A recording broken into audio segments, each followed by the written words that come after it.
What's going on, everyone? It's Adam and Craig with Grandstand Golf. This is our round 4 DFS Showdown targets for the 2021 Valspar Championship. Craig, after 3 rounds, it looks like we kind of got a 3-man race here. What are your first thoughts going into Sunday? First thoughts are it's going to be exciting golf. Yeah. There's 3 guys there. I think all of them badly want to win. Probably Sam Burns most of all, because he kind of has been there a few times in contention and needs to break through and get it done. And Homa is probably haunting him a bit because last time he looked like he should win. Totally. Homa And came and took Riviera. it from him. Yeah. Yeah. But it's good. I mean, with those last 3 holes and how tough it is to get into the house, I just think it's going to be good golf tomorrow. Yeah, I mean, those 3 guys, Homa has the win, but those 3 guys have been popping at different times all year. I hate to say it, but it is a little bit of like underperformers / I don't want to say this word, but like chokers, guys that have choked in the past. Homa missed that putt on 18 at Riviera, but he did redeem himself after a brilliant kind of escape on the first playoff hole on 10. But Burns and Bradley, I don't know. They don't have the utmost confidence, of kind of grabbing a lead and holding on.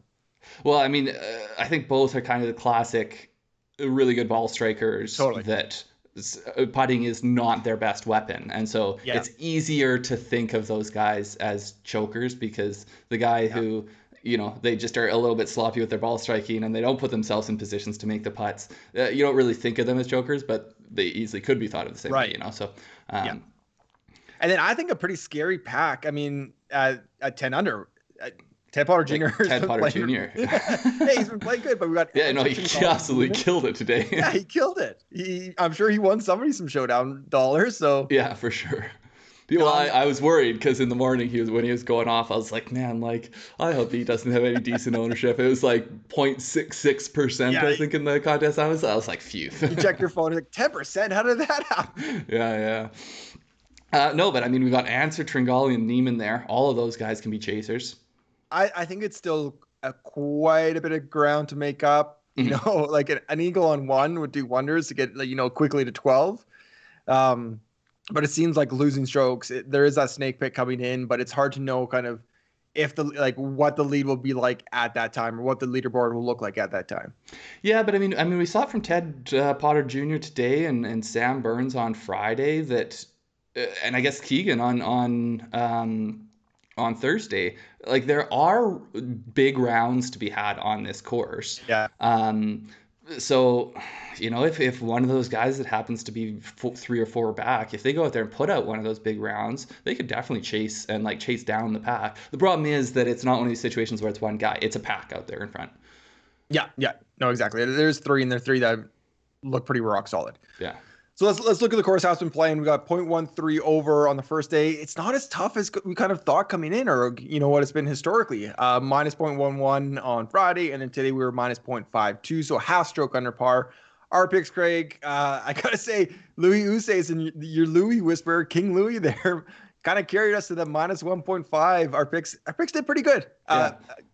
Beating the scoring by a stroke is never bad, but it's definitely carried by one guy. I had a good Showdown day off the backs of our picks. Close to being a big Showdown day, but I unfortunately just didn't quite get all the right combinations. It made up for a pretty ugly day, I think, on, what was that, Friday? Right. Yeah. No, I agree. So looking at tomorrow, we have the finishing position points. Make sure to keep that in mind, but obviously ownership does go there. And then wind. Picks up throughout the day, but anything to be concerned with? Well, I think it's enough that you can make a good argument to have a few plays of people who are out there earlier. I mean, the ownership is the big thing. So ownership is going to be so stacked on the people going out late. So if you combine that with potentially they're going out in the worser conditions, that you have to think there's going to be someone out there early who puts up a round that maybe is the round of the day. Right. So and the thing is, we've seen those low, like you said, like Ted Potter Jr., Keegan, we've seen those low rounds. Mm-hmm. So I would say that, try to spike that. You never know who it's going to be, but there's going to be someone who goes out there early and puts something up. So speaking of ownership here, let's flip over to the top of the leaderboard and compare that to their salaries, Craig. One thing definitely sticks out, so I got to ask, Ted Potter Jr., is he more free, square, or avoid at all costs? I'm going to have 0 plays of Ted Potter Jr. Yeah. I mean, so the thing I find when you have someone that cheap that is sticking out so far on the leaderboard compared to anyone else who's that cheap is that their ownership so dramatically outpaces the expected score that Right. I'm going to pivot off it for sure in every one of my lineups. Yeah, I kind of agree. So the other question I'm going to throw to you, do you see a lineup build where you go all three of the leaders and just try to get really different elsewhere? I don't think I would maybe do 2 of 3. I don't think I will do all 3. I don't think Even just so. the probability of golf, you would expect one to kind of fall back, right? Well, and the ownership, like the ownership on all 3 of them is going to be so heavy that you're just not giving yourself great advantage. Like I would rather try to pick one or maybe 2 if I really have conviction that there's going to be a few of them playing well. But the ownership is going to be so heavy on all 3 of those guys that it's going to be tough. It's going to be tough trying to figure out the game theory of the build. Yeah. If you play all 3 of them and add the ownership together, it's probably going to be over. 100%, more than like 33 say 33% each. Yeah. I mean, there's been some high ownerships all week and not always on necessarily the guys you'd expect it to be. So it's been tough to figure out. Yeah. And then I think I would also say that like the Answer, Tringale, Neiman, those guys will attract some pretty decent ownership too. So, probably everyone on that page is going to be very highly owned. 20 plus maybe. I think for those guys at 4, I think all of them will be 20 plus. Yeah. Should we jump into it? Make some picks of our own. Yeah, you're up. What do you got for us? Okay, after kind of stalling all week, I'm going to finally go there. I'm going Corey Connors, 8,700 on DraftKings. He's gone 70, 68, 70. He's 5 under in a tie for 23rd right now. He's got there through 10 birdies and 5 bogeys. With Corey Connors, it's kind of what we know. It's the excellent ball striking. So if you look at his approach, it's plus 2.29, 22nd in the field. If you look at his off the tee, plus 2.56, 8th in the field. So strokes game ball striking is elite. Around the green, hasn't been great. Putting has been kind of hit or miss each day, but still kind of positive, which is a good takeaway. But one thing here I got with 2 picks here, he's improved the strokes game approach and his greens and regulation each day. So his strokes and approach have gone from minus 0.8 to 1.5 to 1.6. Greens and regulation, obviously these are similar, but not exactly the same, have gone 39, 50, 61. I feel like that 61 is still out of middling for him. Yeah, I was just about to say the same thing. Like that's not great for him, but I think it is also a hard green and regulation course. Yeah, exactly. So I feel like he can continue to improve on that. I mean, the 68 and 70, that's definitely not the best he can do out here. I feel like it's kind of in that perfect position where he can still go quite low, get some finishing positions, but just like his round enough can kind of have a sneaky top 10 potential. Yeah, I like the play a lot. I do think so. He is right in that neighborhood. There's a few plays I like here. One of them is going to be coming up with my pick, but they're right in the neighborhood of all these guys that are going to have so much ownership. So I think that's where you have. You choose 1 or 2 of the highly owned guys, and then you have another guy like Corey Connors. And I mean, Connors has been playing so well of late. It's funny that his approach and off the tee numbers, I've been looking at his sort of long-term ball striking numbers, and he's gaining about, over 3/4 of a stroke kind of on both those long-term. And that basically holds up exactly with what he's doing through 3 rounds. So just interesting to see how steady he is. I think that, with Connors, there's a safe floor, and there is also the potential he goes out there and puts up a really good score. And just really torches the course, to be honest. Yeah. So my guy in this range, I've got one guy above this range, I guess. Viktor Hovland, 10,100. So, I brought up Viktor earlier in the week. I still think he's just such a good play here. I think that his ownership is going to be low. So we've got JT is actually right below him in price, and JT has had high ownership all week long because he has just been absolutely killing it in terms of his tee to green play, and his putting has let him down every single day.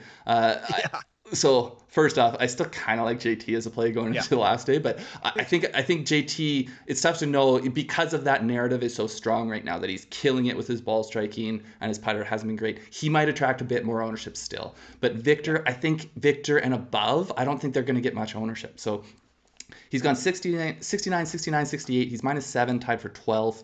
15 birdies, 8 bogeys. His ball striking's been awesome. Over 4 strokes on approach through 3 rounds. Over a stroke or almost a stroke and a half off the tee. His short game, he's gained just about almost a stroke combined. It's been good, but not great, I would say, all in all. But he's just really been consistent but unspectacular, I would say, so far in this tournament.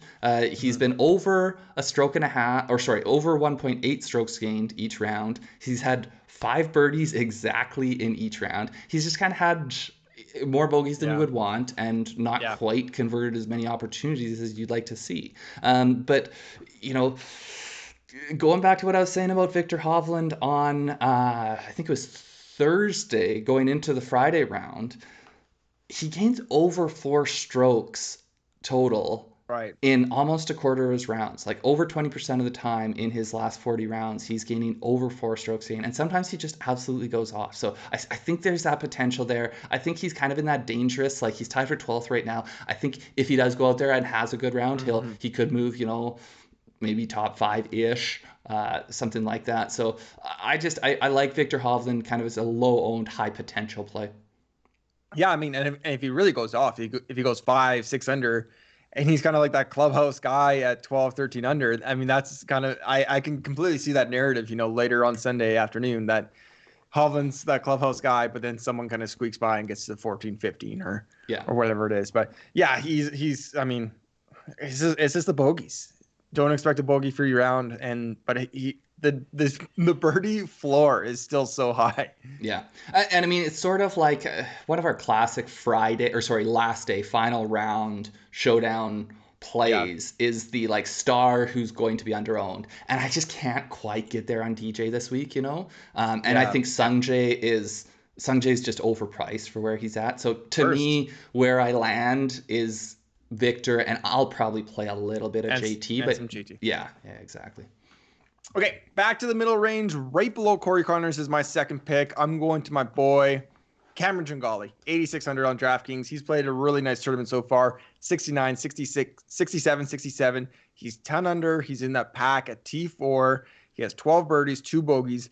Just really, really clean. If you look, how he's done it, his putter has been hot. It's been really good. Plus 4.4, 13th. Around the green has been good. +2, 20th. Approach has been a little bit down for him, to be perfectly honest. Just +2 for him. And then off the tee, +1. So he's right in kind of the top 30 to top 15 in all these strokes gained categories. But the one thing I saw on looking at his player profile for this tournament, exactly like Connors, he's improved in strokes gained approach and greens in regulation every single day. So his ball striking, his kind of working through the course, all that has gotten better. So he's gone strokes gained approach -1.4, 1.5, 1.9. Greens in regulation, 44%, 61%, 72%. So I love to see that steady climb. Today a +2 and 72% is probably pretty high. I don't know if he can exactly match that on Sunday, but I gotta love the momentum for the ball striking for both these Tringale and Connors. Yeah, I'm just totally baffled that he only has 2 bogeys, first off. And that he only has 2 bogeys when he was 44% greens in regulation on Thursday. He's just playing so rock solid to be top 30 in all the categories. I think the one potential problem with Tringale is going to be ownership. So I would say, so say you're looking at, okay, I'm going to play one of the top 3. I would have a hard time putting 2 of the top. If you're going to do, say, 2 of the top 3 and a Tringale, then you need to look to get weird with one of your other plays because you're going to have heavy ownership guys, heavily owned guys. So Speaking of this area, now I feel like Speaking of this area, this guy. Yeah, now we're here. I'm looking at Scottie Scheffler, 8,500. He's at the same score as Viktor Hovland. He's got there a little bit of a different way. He went 73, 67, 66 to be at -7, tied for 12th. He's got an eagle, 14 birdies, and 9 bogeys. His ball striking is awesome. He's top 10, top 7 in both approach and off the tee through 3 rounds. His short game has been not great, but good. He's losing overall, but it's basically all on that first day where his negative scores have come. Right. But so you look at his strokes gain on the week, all 6. So we've got off the tee 3 days and we've got approach 3 days. All 6 categories, he's gaining strokes. That's kind of crazy for Thursday and shooting 2 over. Yeah, well, it shows you how poor his short game was that day. But the other thing, so his Friday and Saturday rounds, he's gained over 8 strokes on the 2 combined. I think Scottie Scheffler, to me, at 8,500, I'm talking about Viktor Hovland and his probability, just the straight up, what is the probability his percentage of his chances of going out there and having a really good showdown winning lineup round. Scottie Scheffler has that. And, so if I can get him at 8,500 when he's potentially, I don't know. So Scottie Scheffler compared to Viktor Hovland, I think his ownership will be higher because he'll be, people will be like, man, Scottie Scheffler at 8,500. I can add this with a couple of these, guys who are winning. Yep. But I think that, say you combine a Scottie Scheffler and a Viktor Hovland's going to have low ownership already. Then you get Scottie Scheffler in there. Both these guys have potential to go super low. So the price and the potential to go really low, which we've seen this week. We know his ball striking's in form to do it. If he starts making putts, I think it's great value. Yeah, so a couple of thoughts. I don't think Hovland's ownership is going to be low. He's still Hovland in the top 10 right now, or top 12, wherever he is. I think he'll still attract. It won't be leader type ownership. I don't think it'll be above, say, 25%. I'd be right around there. That would be my guess. Scottie Scheffler, kind of gut reaction, 8,500 is too cheap. So that's why I think his ownership will be higher. Yeah, so I think his ownership will be, if people just look, he had a bad day Thursday, but he's really bounced back Friday, Saturday. It looks really good. I think his ownership will be inflated, but he's a GBP guy. He's just like a really star GBP, like that. Mr. 59. Huge floor. Huge ceiling. And we can see him just play these bad rounds sometimes. So it's high risk, high reward, but he's clearly playing really well the last couple of days. I'm torn on this one. Just because I like the area a lot. But it does seem too cheap. I don't know. Yeah. I feel like I'm talking myself into it as I talk more. For me, it's one that, so I'll probably put in 5 lineups tomorrow. Depends how much time I have to put lineups together. I will not have him in every one, but I'll have some shots with Scottie Scheffler. For sure. Okay, my last pick here. I'm kind of going my classic. I'm going Matthew NeSmith, 7,500 on DraftKings. He's gone 70, 69, 69. He's 5 under, same as Corey Connors, tied for 23rd. Got there with 11 birdies, 6 bogeys. A little bit not classic NeSmith. Putter's been pretty good. Everything's been kind of okay, but not great. Approach, like to see that, plus 2.83. That's 14th in the field. Off the tee and around the green, kind of around 0. Don't love to see that. Here's where it gets weird, and I have a couple stats for you, but I put one on here. He hasn't shot over par on Sunday yet this season in 11 events where he's made it to the weekend, and that's where I want to end the jinx. I hope that doesn't jinx him, but he hasn't done that, so he's a good round 4 scorer. Some aren't super low, but he's been under par every single time, which is kind of remarkable. But here's the real stat. We look at these stats, that's great, but he's actually tied for second in greens in regulation. So he's hitting 74% of his greens in regulation through the first 3 days. That's kind of who we expect NeSmith to be if he's on his game. That's what I start to carry over into Sunday. That doesn't necessarily translate with his strokes gain approach, where he's only 14th, but hitting greens gives you opportunities. If he misses greens, his around the green game isn't that sharp. Scrambling hasn't been that great. So if he's hitting greens, giving birdie opportunities, he can definitely go low tomorrow. Yeah, I'm just pulling it up here. But the other thing I think is that Snedeker, who, I don't actually mind as a play, depending on who else you have in your lineup. But he's 7,600 at -8. I think he'll attract quite a bit of ownership. Yeah. He also performed well for me today, so that's why I say I might have to go back to the well a bit.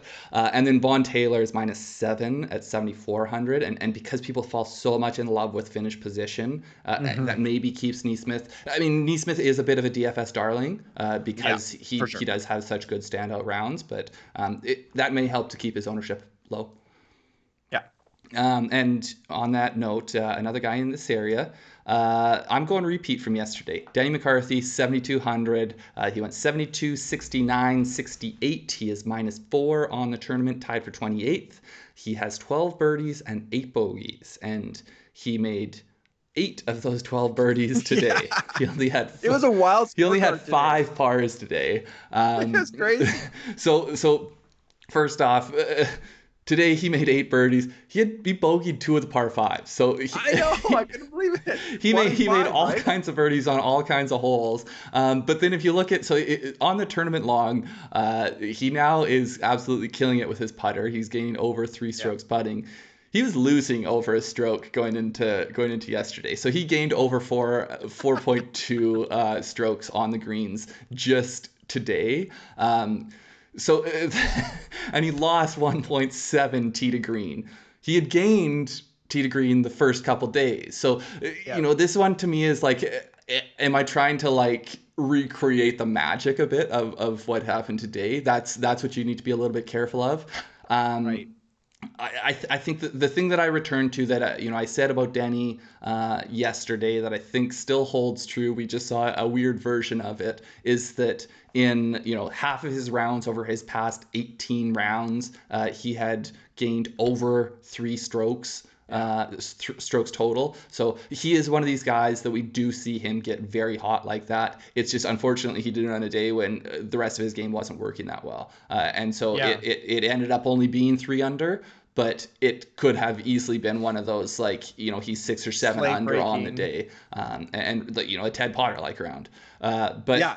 Absolutely. But so if we have seen him with his ball striking be good this week, we have also seen him not be as good. So if we can line that up with the good putter, I think Denny McCarthy is great value at 7,200.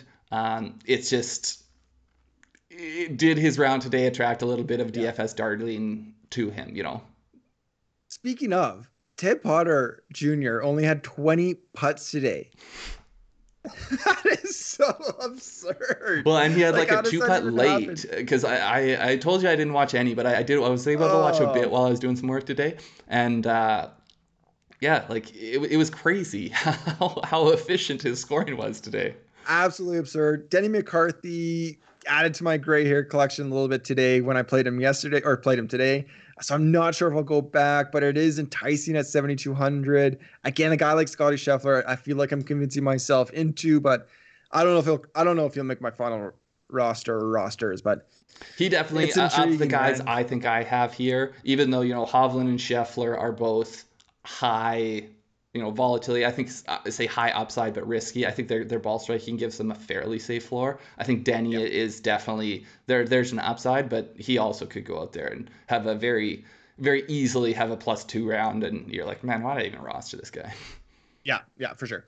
Okay, Craig, before you guys leave us, we got a question for the comments. Hit that like, hit the subscribe button if you have not yet already subscribed. But Craig, let's flip back to the leaderboard here. Next up, it was the right. Oh, just had to go the right direction. You said flip back. I know. Well, now you don't even have my question at the end. The question is, leave it in the comments. Winner predictions, who you got, and winning score. Craig, do you want me to go first? You go first, yeah. Yeah, I always go first. Okay. I'm going to go, you know what? This is kind of, I'm going to go Keegan Bradley, and Keegan Bradley gets to 17 under. No playoff. Keegan Bradley, 17 under, no playoff. Okay, I'm going to take, I really want to say Max Homa, Me too. That was just because I put out an awesome tweet about how he'd have won where like all of the big four professional leagues champions are. But I'm going Sam Burns. I don't have any exposure to Sam Burns week long or anything. I just really want to see Sam Burns get his win. So let's go with Sam Burns at we'll go 17. Sam Burns at 17. I really like that one as well. It's a guy that I'll be rooting for. I've played That's so just much. Like as a golf fan, I'd love to see that. I know. I would too. Like, just get that monkey off your back, like we said. Yeah. Okay. Well, thank you everybody for joining us. Again, hit that thumbs up, subscribe to the channel, and good luck tomorrow. We will see you again shortly. Yeah. Good luck, guys. See you next time.